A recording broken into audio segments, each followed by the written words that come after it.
The Tale of the Fox, written by Leon Mitchell and Peter Darnes. Illustrations by Lorrie McFaul.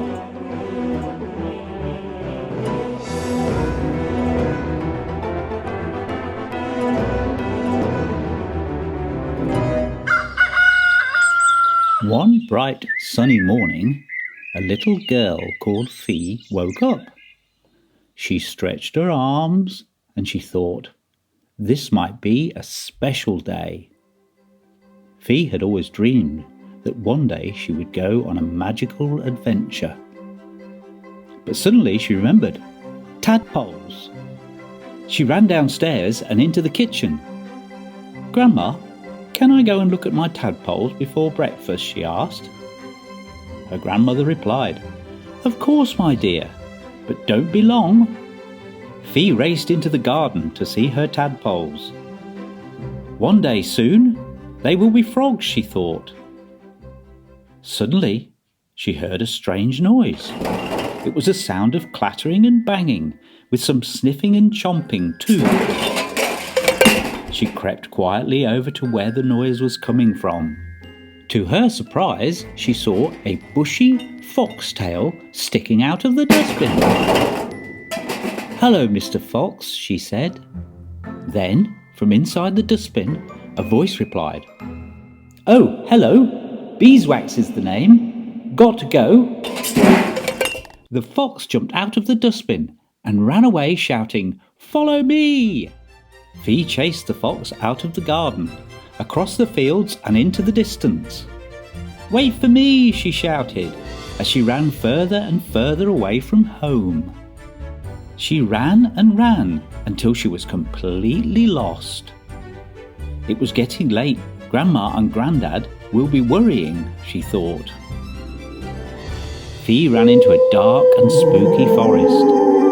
The forest ghosts danced around her. They chanted, "Follow the fox, follow the fox." Fee was very frightened.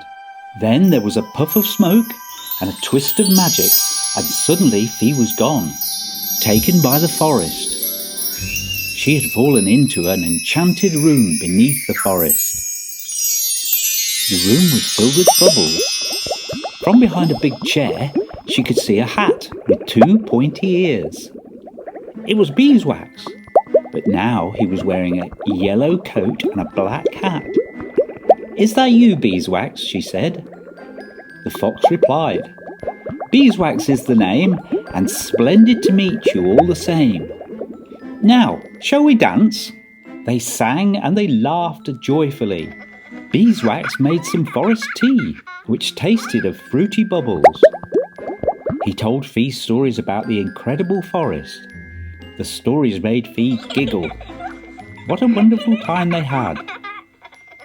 Then Beeswax said, "Now, Fee, it's getting late. We must get you home." Fee didn't want to go home. She was having such a lovely time.